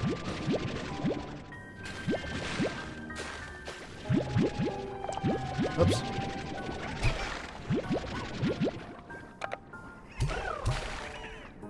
I said inspiration, I mean, find a character and tried to style the aesthetic to a paladin.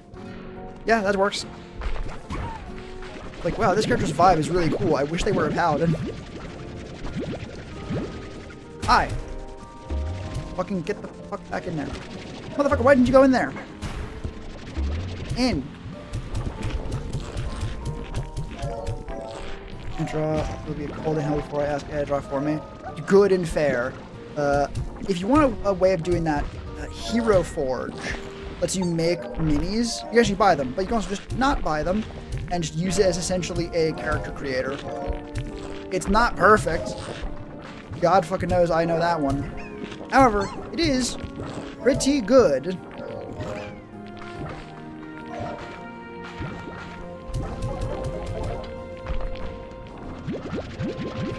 Yeah, that will let you get, or it could let you get a character design down without needing art for it. I mean, not art that isn't like mini art, essentially.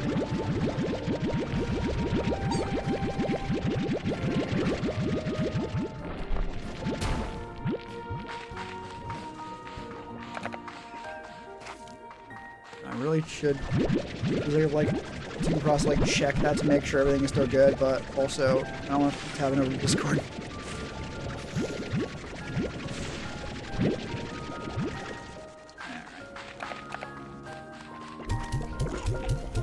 God, the second food enters their area, they're like teleport. Fucking portal.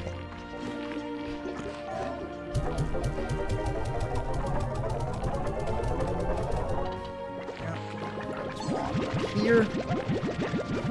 Hey, it's not overfilled.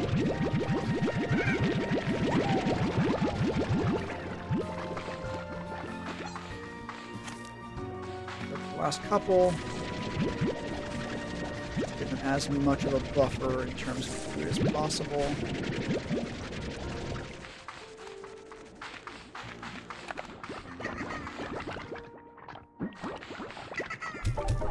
Exactly too much. Ooh! That fucking guy is a paladin. The flagellist from God, what? Darkest Dungeon. Yeah, that's cool.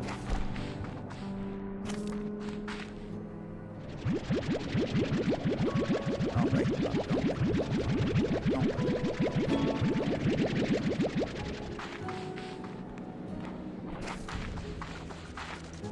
Perfect.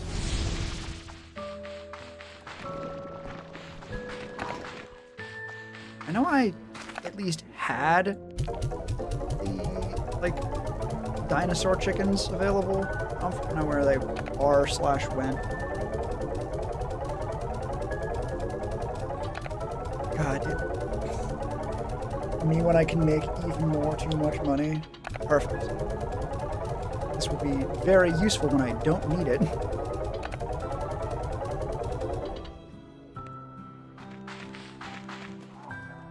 God damn. Motherfucker, I look away for 2 seconds.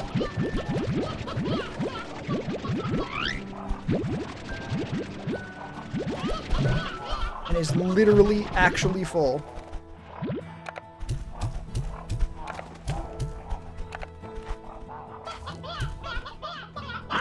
Good. Good enough. I do love my little bastard boys, though.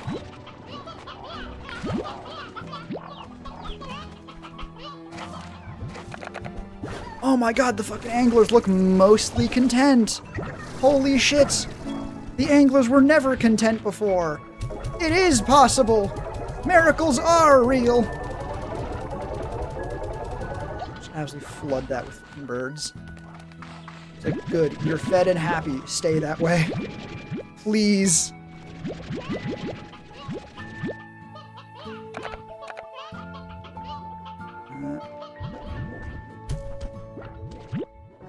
No, motherfucker, you gotta be eating this shit ASAP. Like... Oh, right! You turned to stone in the day, I forgot.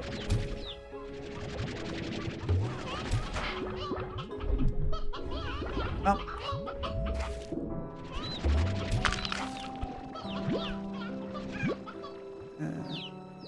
Only 2? Oh, 3. Oh.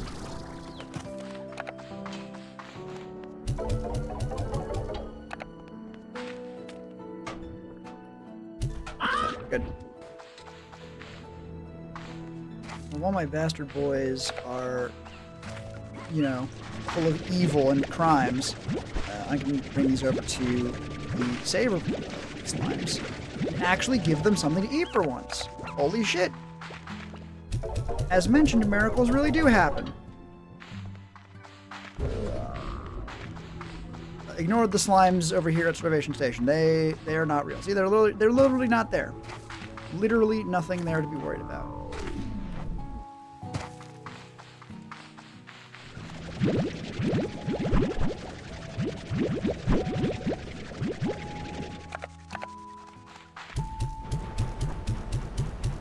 There we go. Description there. Excellent. That's disjointed between 2 different channels is going to be a little bit funny, but eh. I cannot say it was the wrong decision. It is not. Holy shit. Oh fuck, my fire's on fire! Oh no! Ah! Fuck!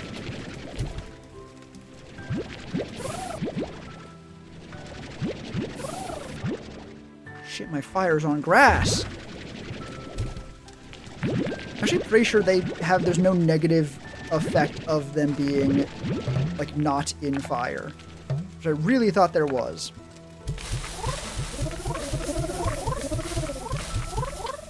Look upset, he's here. I have more ash.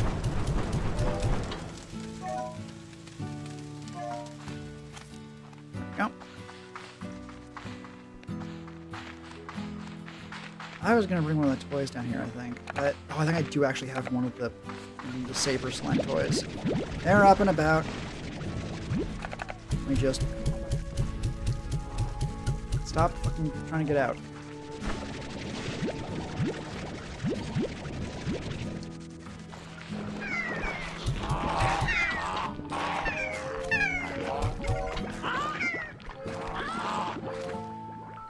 There we go. Hooray, saber slimes. And not very many of them, because that wasn't favorite of foods. But, oh. You only win the most.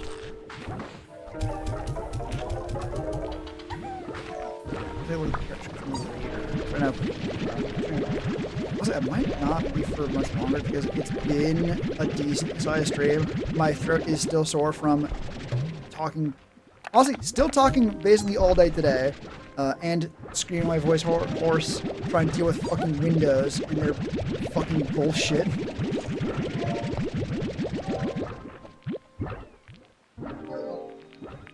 Still upset.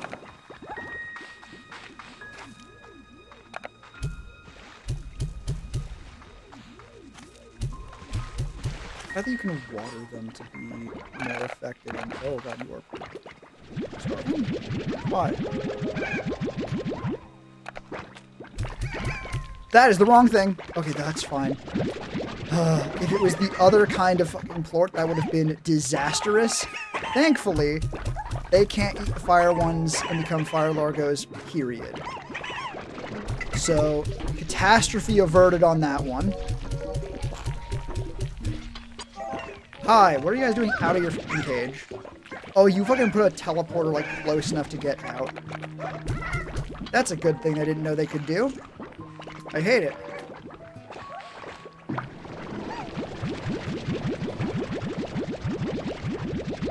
After this, I'm gonna go deal with the... I'm gonna do some, like, essentially, like, tending the ranch. Which, you know, is a thing you should probably be doing in a ranching game. On this side. Whoop.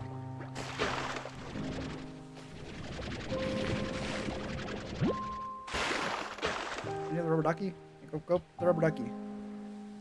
Cool. Might not be the best writer, but I like to share a description that gives a clear thought, character's appearance. Oh yeah. Listen, D&D is not about being the best writer. It's about fucking having a good ass time playing Dungeons and Dragons. You're fine. Don't worry about it.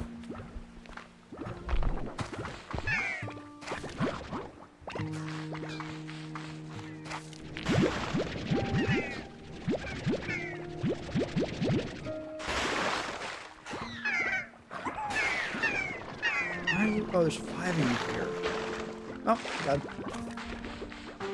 Rip, I guess.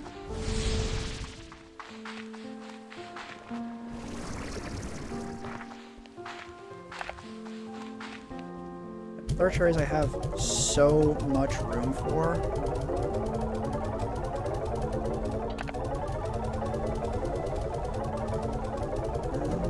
The rest, I think I'm actually going to put in the refinery just because the rocket bombs are there for that purpose. The sabers I don't get much of, and the puddles, I know what they can use for like most of the water-based things, like the sprayers, and I don't get them that often. And also, you know, we have nearly 70,000 new bucks, and I still don't entirely know what to fucking spend them on.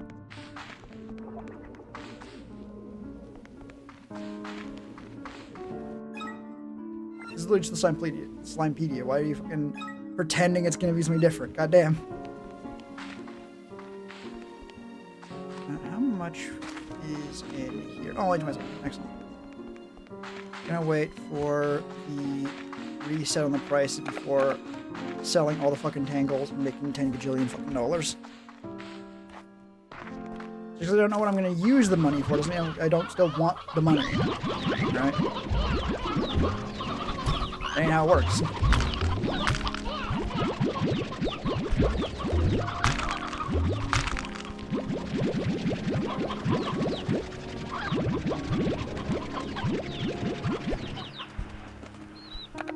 Yeah. Yeah, actually just grab a full inventory of the birds. All those in there. Chicks back, so that we can take all the grown ones. I'm actually gonna let those grow a little bit, maybe hopefully get a bit more. I'll go and sell the Yoki ports so they're not in my fucking inventory.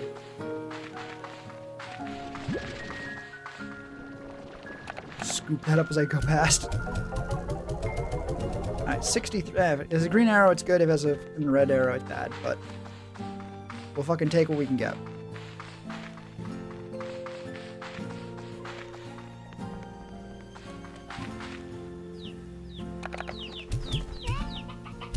Yeah, because we make more, baby. Why are you still hungry? And that's why we're scared of the tangle fucking slimes, because they can absolutely reach out from the fucking tank.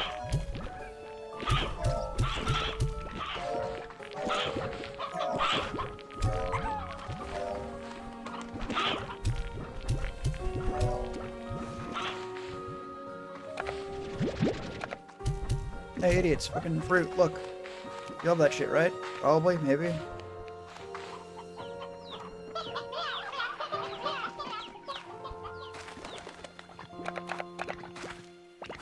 They are getting out. Or they're trying to get out. I'm less worried about the honey, the slimes, and the flutters, but I'd rather not deal with that at all. Oh, I have the toys still.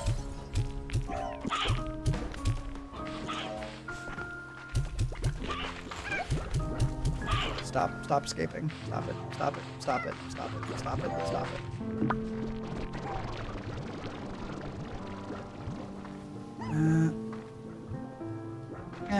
I'm probably not going to be full up on inventory space when I get back anyway.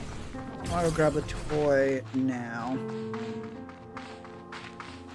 Especially because I can't even start selling the tangles until, you know, this thing actually resets. Because otherwise I'll do it in the middle, and I'll be like, holy shit, you sold so many of them. The market's fucking crashing, you idiot, you moron, you fool. So, better to wait.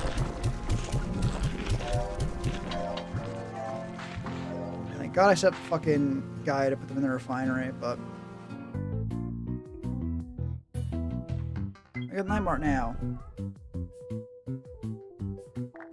which I don't think changes day by day.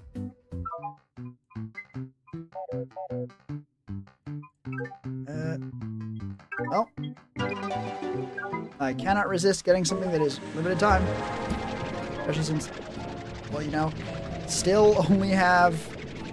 Like, still have too much money. Crystals. Stuff.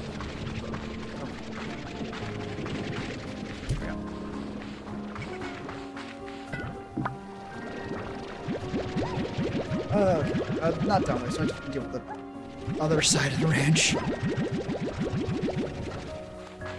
God, really, I probably should take the time to get things sorted to the point where I don't need to be dealing with this manually as much. Even just getting a drone here set to like put shit in a refinery lamp, right? That serves its purpose of using tangled ports as the main form of income, right? Which I don't, again, I don't need to do that, so. Maybe I won't soon.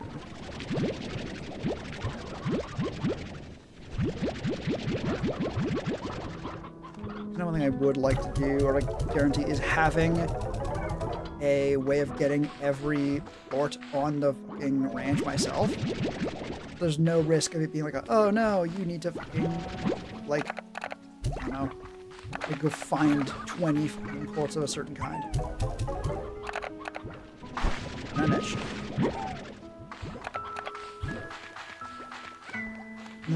Needed. Someone walking around out of his god, set his mind to teaching them proper maintenance of important objects. Excellent.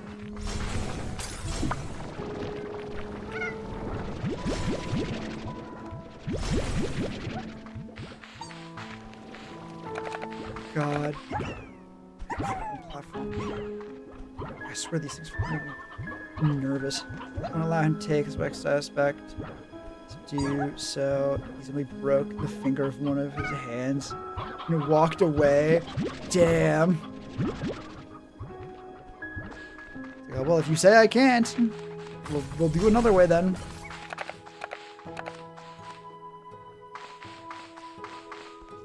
Oh, yeah, 4 is the correct number. That's not really any different than when I left.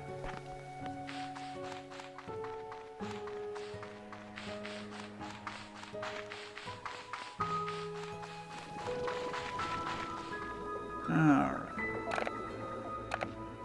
65! Excellent!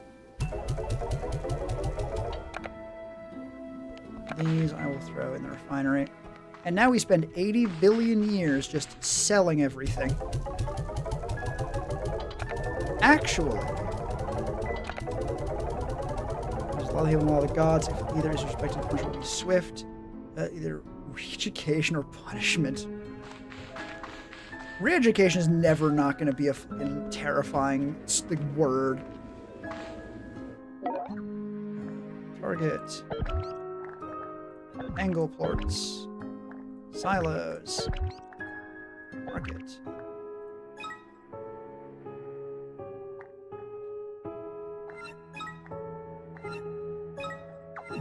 Where is he? There he is. So yeah, dropping that is fine, actually. He's right next to me and not gonna, like, accidentally drop ports in a different fucking, like, pen.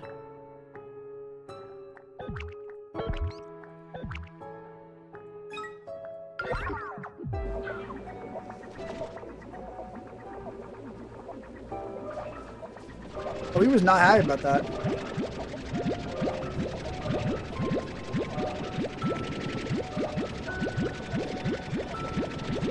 Holy shit. 30 of them, damn. That's pretty good. I don't care if you worship my god, you worship all of them. Like, no, like, defacing the amulet of a god is incorrect. So you don't do that.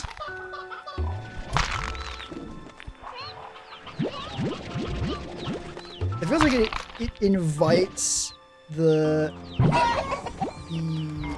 interplay of, like, okay, what about characters who believe in different sets of laws, right? Like, what about gods whose thing is like, no, you will deface other gods' things.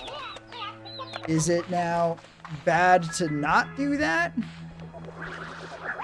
And the answer is, as with everything, this is like, no, the laws I believe in are the correct ones, and the laws you believe in are stupid and bad and idiot.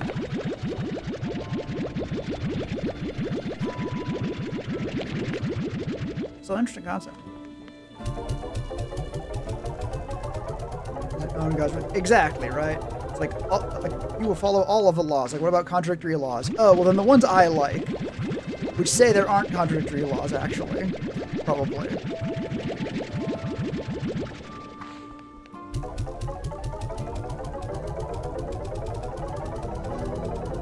This is where the alignment chart gets interesting.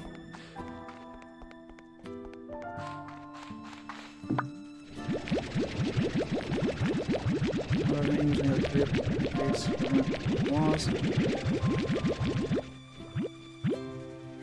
Which usually has a group that agreed to governance to establish. Right. But at that point, it's I think that's a much bigger conversation. Like how does an agreement to follow laws work? Because it clearly does, and it needs to. But at some point, there is an argument like, well, what if I don't? What if I don't want to follow the laws and I never agreed to? Or I follow different laws, like a different gods? I mean, that's a point of, like, that's a question for, like, alignment in general in D&D. And it is not, like, an infallible thing. Two different characters can be considered lawful good and have fundamentally different ideology. Honestly, the D&D alignment chart is fundamentally limited by the sense of, like, it boils down every action into one of, like, 9 categories.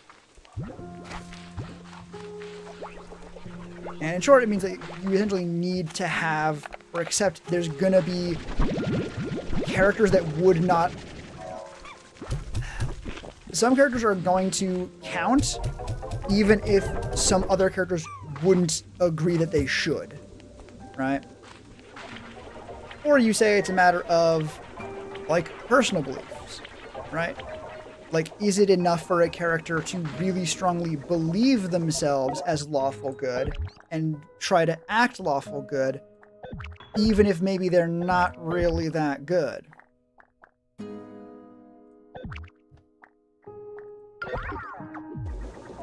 Yep. So we now have, oh my god, like 35,000 more money. Excellent.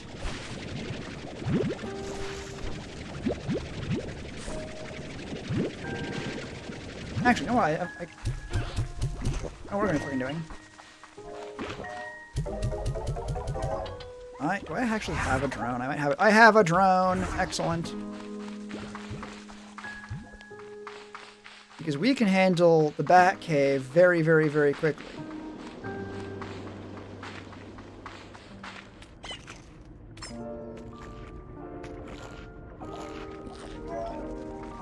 I've actually already done that. Why did you not fucking act like it, though? Because it was still, like, I have not received this money very often. Rogue start digging through the pockets of an unconscious man paladin. If I see you take a valuable, you won't have the hand that grabbed it. Now, here's the problem, though. Here's now an issue you're running into quickly. Nothing is really bad, but probably bad. This is like AD&D first versions of Dungeons and Dragons. What paladins had to do, and it's why paladins were fucking hated. Where it's like, no, the paladin is going to stop you from doing what you want with the character because they need to be good.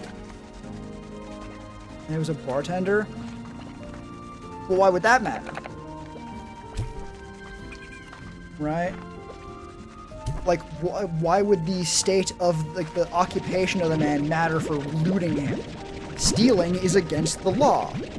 Right?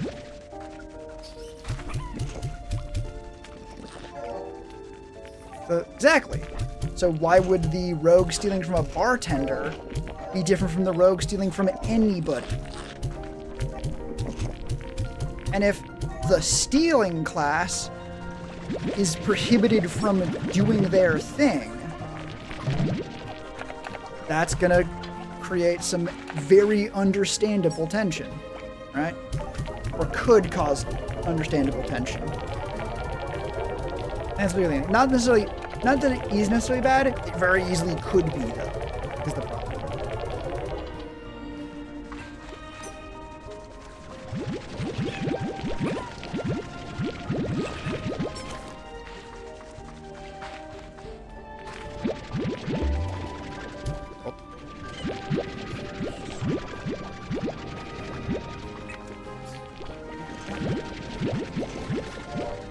That's kind of the thing. That's your thing. You want to play a character that was like, I'm going to enforce the law. What the character would do. So out of sight. That's... If that's something that was agreed upon and works, absolutely fine. That is... That... Like, if that comes to the table, that don't hold up, right? Like... If you use ironically a court metaphor, if I'm a DM and that becomes a problem, that shit don't hold up in court.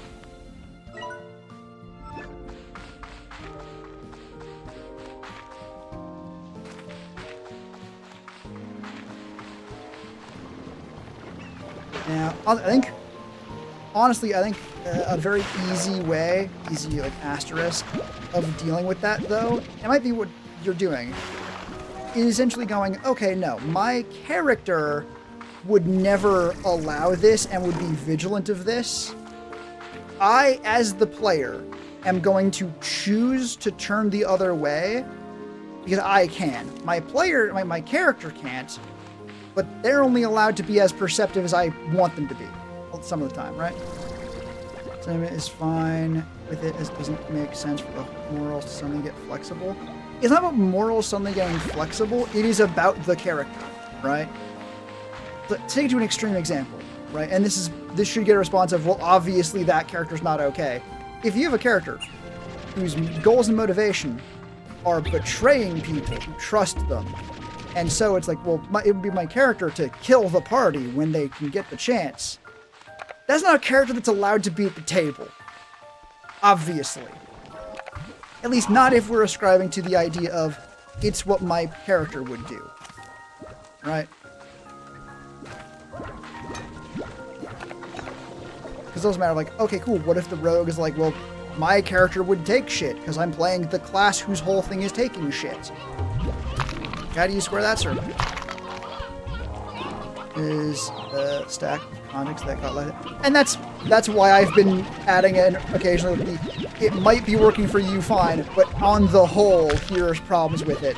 Because if it's working, right? And like that is... magnanimity how that shakes out, where, yes, as a rule, it might not be a good idea, but, like, it doesn't have to be bad. Again, if it's fine and working for you, sure, go for it. That's absolutely... Honestly, that interaction of, hey, I'm playing a lawful character, you are playing a criminal, how do we make that work, is an interesting one, even. That interplay is cool. It just also comes with risks and or problems. But that ain't new with any kind of character. Okay, someone will get that. Not one of the fucking dickheads got it. The character was forced on being a bard. Was focused on the arc. It was the direct active student the character had a problem with. Okay. Honestly, that could be context enough where it's just, oh yeah, in a setting where this character, like this is a character's thing, they are a thief, and that gives tension. If it is, they have a bard whose thing is not stealing, but this one time they wanted to steal, then it's different, because like, no, this one time we're gonna have a problem. Alright. Something online, he was set, but didn't do anything, as it wasn't quite a crime, as direct move was a crime. Excellent! This is what I'm saying, like, it can be interesting, but it can also be a problem. That's cool! Having it be able to, like, no, this character is not a criminal, but they're fucking close. And that being, even, like, for your character, an opportunity to show, like, no, my character cares primarily about the law. They won't like it if you're being, like, a dickhead on purpose. But if it's technically allowed, shit, it's technically allowed, I guess. Fucker.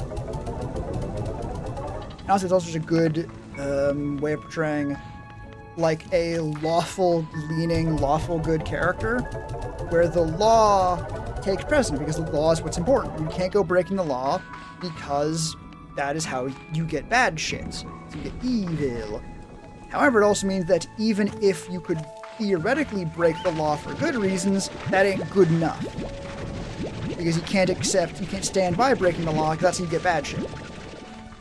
For crying, he was usually busy with teaching the orc. Fair. Again, it can be a matter of, it's fine if you as a player are not gonna try too hard to see when the other players are doing crime things. Alright? Actually, that might be all of the slams need to take care of. I think that conversation came to a pretty neat... It was like, actually, yeah, no, that does sound fine, if that's the case. Playing view. During the actual crimes, he was usually... I meant, like, also during the actual crimes, he was usually busy with teaching the orc. Follow the crew around. Rose. Right. Fuck, I have pink slimes right behind me.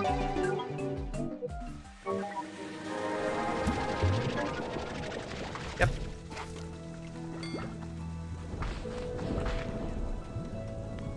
See, before any more of my slime start starving, I think I might go and call stream there. It was a good stream. It was good to see you again, Shaman. I still have no closer to finding the fucking hyper slimes.